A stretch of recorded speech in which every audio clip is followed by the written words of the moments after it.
Ladies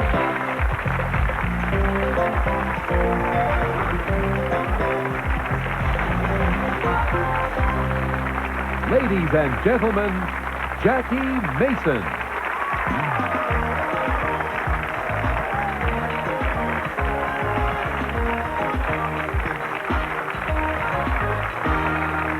How do you do? How do you do? Thank you, thank you. Thank you. Thank you. The excitement here is unbelievable. Everybody knows that this is a phenomenal evening in everybody's life, because this is an opportunity for you to see and experience something you never experienced before, and I'm going to let you try to figure out what it is, because I got no idea. We're here to discuss a couple of major issues. The issue of Marge shot. A lot of people say she should be shot. That's not the question. That's not nice to say. What made you say a thing like that? But the point is that she created a tremendous furor all over the country about the whole question of whether she said dirty words about minorities, and did she mean it, and why did she say it, and if she said it 4 years ago, does it mean anything today, and should she own a baseball team or not, and if it's a private property, which is what a baseball team is, do we have a right to dismiss her from it, or should we just not do business with her? Should we condemn her? What should be her punishment? How much is the crime? All these are the issues that we're going to discuss in this show. It's all too complicated for a guy like you, but for a normal person. Now we're also going to discuss the whole issue of malpractice. We all know that very often doctors have committed malpractice and different kinds of negligence, and there are so many quack doctors in this country, and we know the punishment does not fit the crime. You commit any kind of a crime like absolute negligence where you cause somebody's life, you're considered a murderer, you'll go to jail, or you'll get an electric chair. Something will happen to you that's terrible. A doctor, if he's caught and he's done something terrible, and even if he's done it dozens of times, it's considered negligence, and even he could be suspended. Besides being suspended, very often his license might even be revoked. But you know what happens? Goes to another state and continues to practice, or another hospital. And you have to find out, you have to be the detective to find out if he killed people, and if he does it every day, and when does he stop. And if you're not a great detective, you'll be a victim of this doctor another time, and he'll get away with it again. Now, this is not to indict the whole medical profession. I'm only talking about most of them. Unfortunately, it does happen very often, and they still get away with it. And the question is, what should we do about it? How could we change the system? How could we protect the people from quack doctors and fraudulent doctors, and people who make a profession out of negligence? So? We're going to first take a couple of questions from the audience. How do you do, sir? How are you, have a Jackie? question? Jackie, Amy Fisher shoots Mary Jo Botafogo, pleads guilty, gets 5 years, like nothing. If you were a sentencing judge, what would you have done? Well, I don't know. I'm not the one to say exactly how much punishment she deserves for a crime like that. Whether she had an accomplice, and whether he should have been a partner in the crime, and how much guilt should he have suffered from, and whether 5 years is enough is a very good question. What you're trying to say, that you should have been committed for much more than 5 years? Definitely. Maybe we should take into consideration her age when it happened, and how much of the age should be a factor. I'm not a lawyer, and I don't feel competent to judge exactly how much punishment she deserves for that crime. What do you say? Are you busy? Do you have an opinion? You look too stupid. How about you? You're a neurosurgeon who's now a malpractice lawyer, so you're in both fields. Do you have any opinion? Not on that. Raoul Felder, do you have an opinion? Here's a divorce lawyer who's in every field in the world. Do you have an opinion on this subject? Yeah, the only thing that's disturbing, Robbie Chambers got exactly the same sentence she got, and he killed somebody. He said rough sex, but he killed somebody. Now, there has to be something wrong with the system that gives both these people the same kind of penalty. You can't have it both ways. Most of the time in this country, if you absolutely kill somebody, you wind up with 8 years, 8 to 15. You usually do 7, and if you talk low, you get 5. Yeah. If they find out you're Jewish, a couple of dollars. I don't know. But here it's a case where she didn't really kill somebody, so obviously the whole system stinks. For murder, you should get a lot more than 8, and for this, you should probably get a lot more than 5. On the other hand, you're a lawyer, too. Yes. You look... What's your opinion? This is a plea bargain. So this was a agreement which was between the district attorney's office and the defense. Mm-hmm. And the judge went along with this plea, and that's the reason she was given that sentence. If she was convicted, it would be different. Well, I see. This is a very intelligent answer, but do you think that the system should allow that a person should practically kill somebody, aim to kill them, and just because they missed and they're only semi-crippled, they should only get 5 years? Should the system allow it? That's the question. Should you allow that minimal kind of a sentence in an attempt of murder? The sentence that should be received if she was convicted is a greater sentence than the sentence which she received by way of a plea bargain. This is what our system is based upon. It's based upon plea bargaining, and that's the reason this sentence was imposed. He made a lot of sense. I don't know who understands it, but it's close. Who is this man? Can't afford a tie? Now I want to show off my sweater.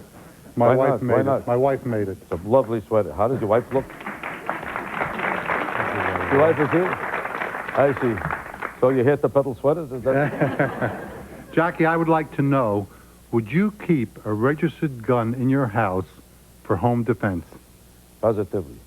I think I should have every moral right to do it, especially in a society like ours, where you can get killed every time you open the door, and if you even if you keep the door locked, they'll somehow manage to come in and kill you. I think everybody should have some form of defense available to them. I think a gun should be allowed for every person who could prove he's mentally normal, stable and healthy, and could use a gun. He should be able to be licensed for that gun and have a gun in his house, because we don't live in a normal society where anybody could claim that his life is never endangered and there's no possibility of getting killed anytime somebody feels like coming into your house and shooting your brains out. You look the type to me. Hello? Good evening. Jackie, I have a question. Why do you talk with your hands? Because if I didn't, I could not make a living. Good answer.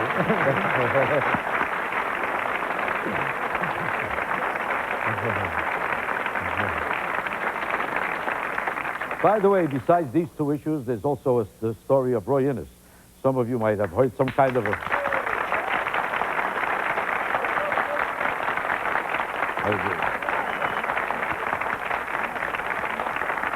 Some of you might have heard the rumor that Roy Innis is going to make some kind of an announcement that's going to be of some major significance to every New Yorker, and I think you should wait to see what exactly this is going to be. I'm fascinated myself to find out what it is, but he didn't tell anybody else, and he didn't tell me either, so I'm just as much in suspense as you are, and we're going to get to this whole situation in a second. First, ladies and gentlemen, we're going to have a break and come right back.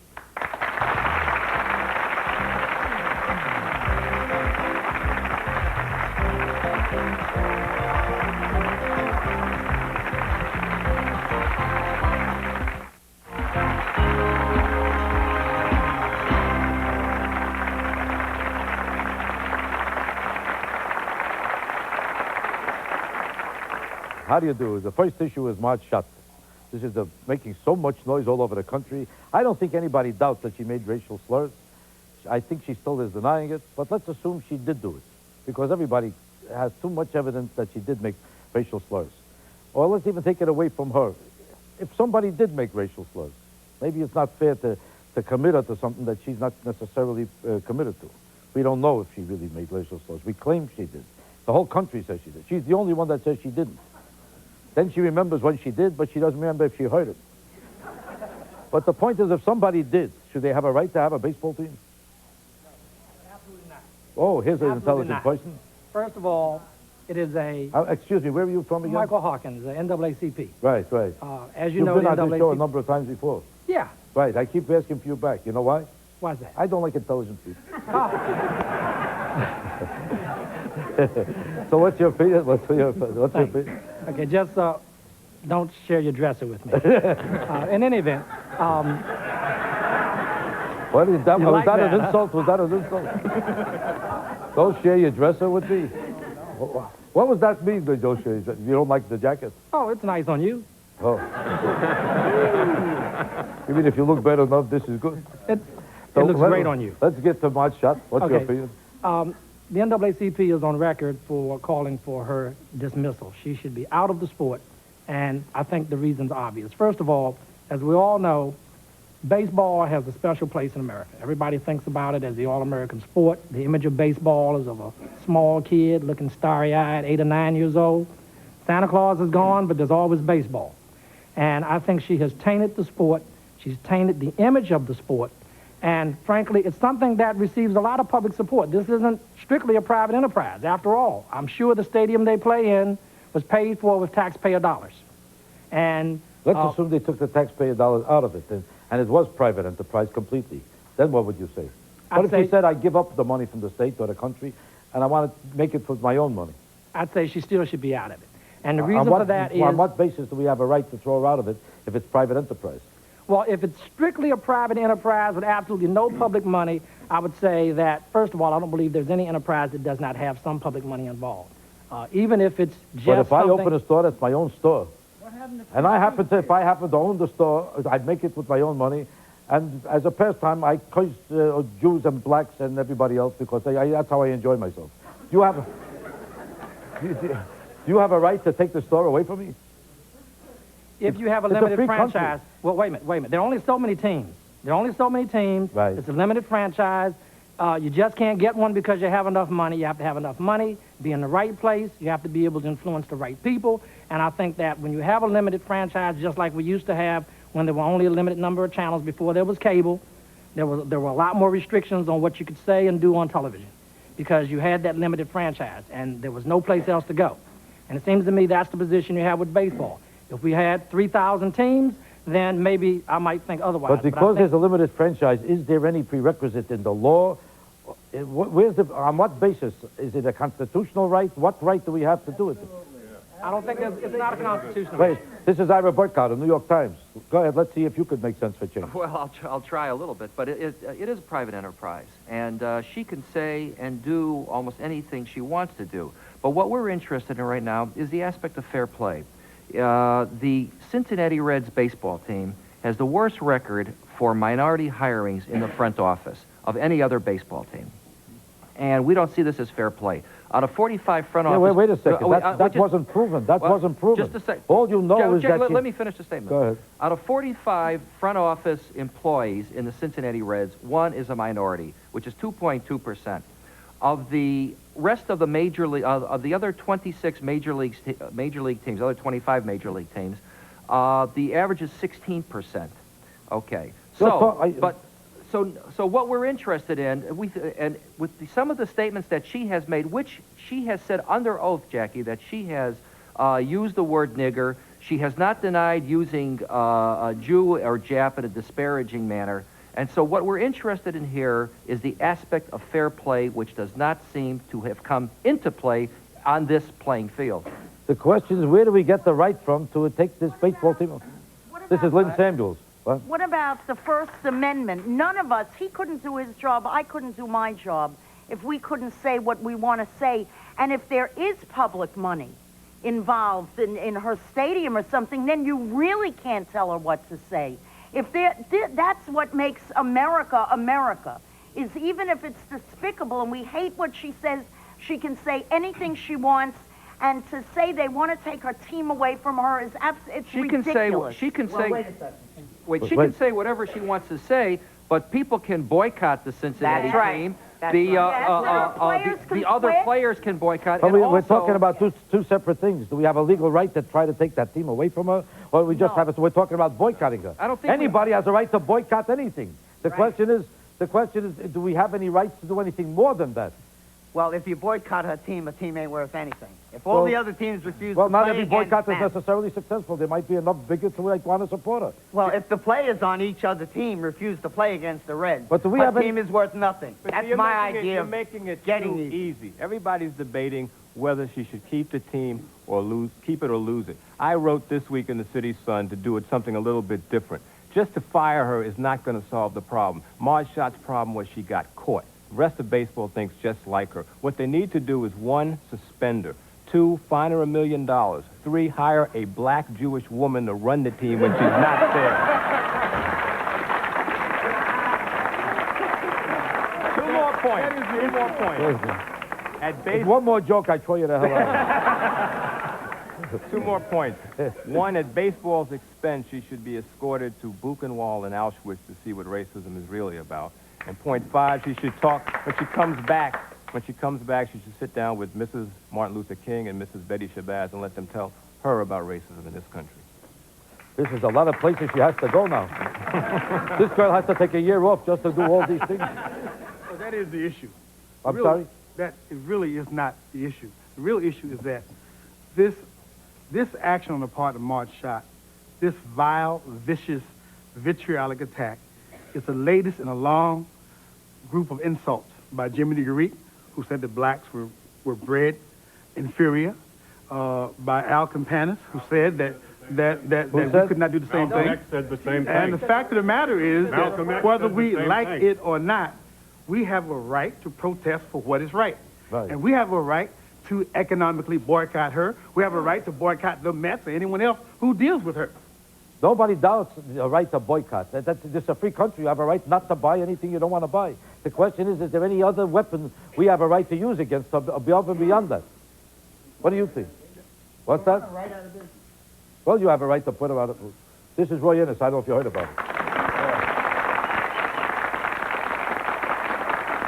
One. Now, you better make sense now, otherwise you'll kill your whole future. Marge Schott is a throwback to the past. We are absolutely crazy if we allow her to guide our attention and focus our attention to that. There's a certain poetic justice to Marge Schott. She has to, every year, pay over $1 million to a whole bunch of these guys that she's insulted. Right? I would like to see her pay them in public. All right? She has given an opportunity to us because she has documented for the league, for the rest of the country, that she is a racist. So the league president has an opportunity to use that as sufficient evidence to mandate that she change the staff, that she create a better balance in her staff. There's no question about where she stands in race. Do they have the right to take the team away from her? No. Is there a legal right to suspend her from being involved with the team? That's uncreative. I am talking about creative leadership. And we need to stop making a mountain out of a molehill. But that's no punishment if all she does is have to change the staff. Jackie. Well, why shouldn't she be punished beyond that? Doesn't she deserve The problem we have in the whole racial crisis in America, we focus too much on silly punishment. Tit for tat. Let us be creative in our leadership.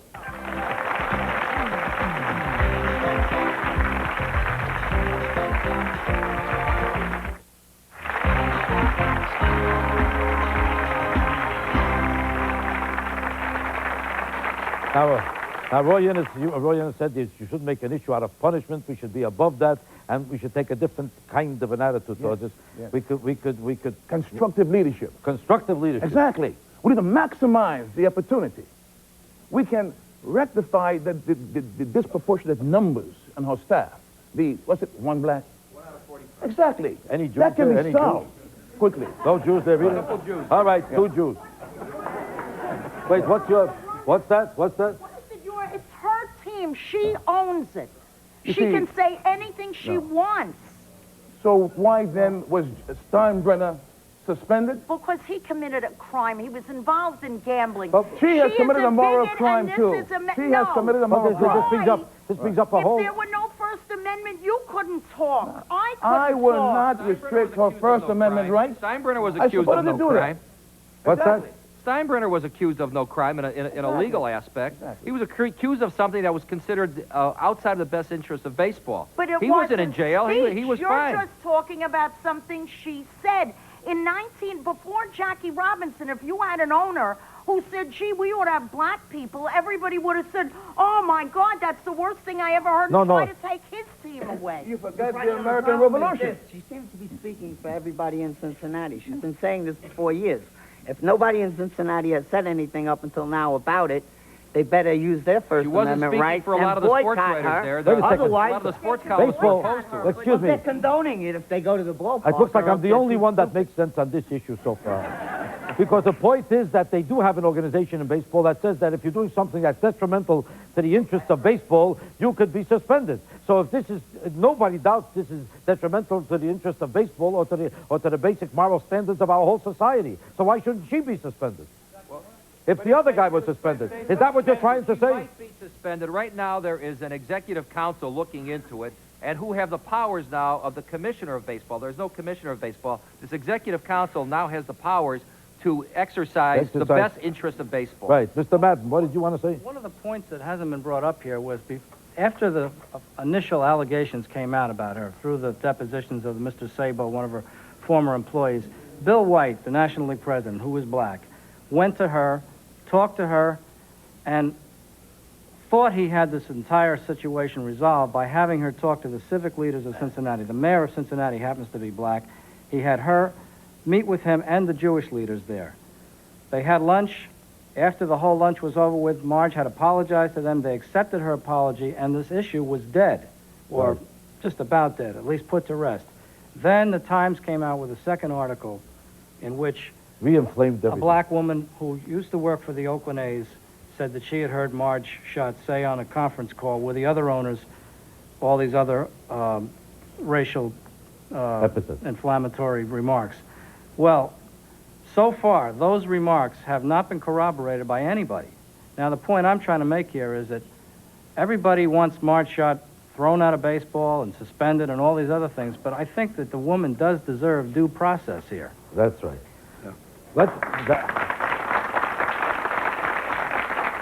She does.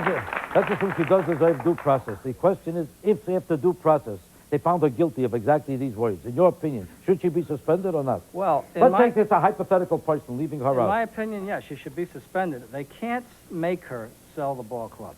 They can't do that because. I see.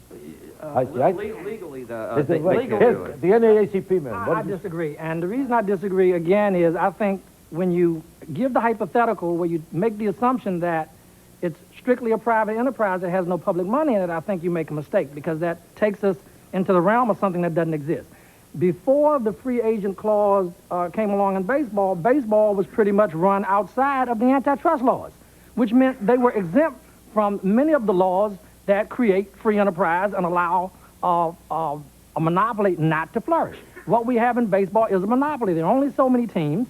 Okay, they have a monopoly. Look at the kind of money that the stations selling the team. Well, what it has to do with it is that she's getting public money. The question is, does it have any? Is it written anywhere that constitutionally, because it's a legal monopoly, you could abridge our freedom of speech to any extent? Constitutionally, if there's public money in it, then you can't do anything. Then the First Amendment refers to the government taking away your right of free speech. This is a private team. If she takes public money, then nobody can bother with anything she says. What do we want? We want to feel good again? To fire her, take her team? Isn't it more important, more creative, more constructive to rectify her racist act instead of punishing her racist words? No, I'll tell you why. I want to ask you a question. I want to ask you a question. Why shouldn't, if racial epithets are disgusting and vulgar and inflammatory and tasteless, and why should a person not be punished if their behavior is disgusting? If offensive, should offensive behavior not go unpunished? Why should it go unpunished if it's offensive behavior? If I punch you in the mouth but I didn't kill you, should you do nothing about it?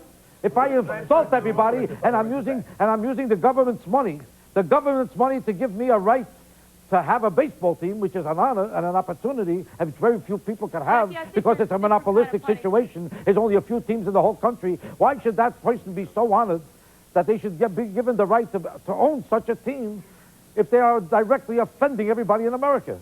Why should they be rewarded that way? It's not offending everybody. And secondly, there's a First Amendment. You can't punish somebody for what they say. But you don't have a legal right. You. Why don't you have a right to punish anybody for criminal behavior? Jackie. But speech is not criminal behavior. What? You don't have the right to punish anybody for what they say unless it tends to incite a riot or insurrection. She doesn't have. Does she have a legal? The First Amendment in this country is the foundation of our government. It allows you to stand there and say some very outrageous things, which may offend a great many people, and nobody's punishing you. Nobody's dragging you off. Nobody's putting you in jail, and nobody's forcing you to sell this show. The comparison is preposterous.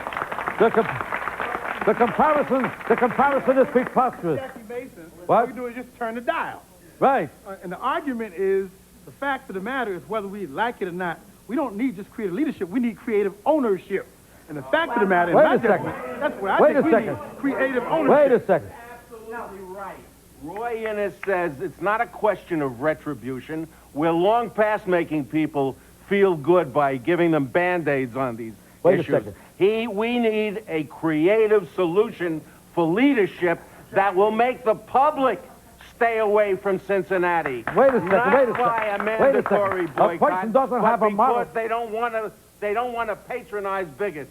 A person doesn't have a moral right to own a team. That's not it's not something They have a government. legal It's right. not something that anybody owes you. You're given that opportunity, and it has something to do with how you behave in accordance with that opportunity. You know what Doesn't it? the problem is this. If you behave outrageously, Has she broken any laws?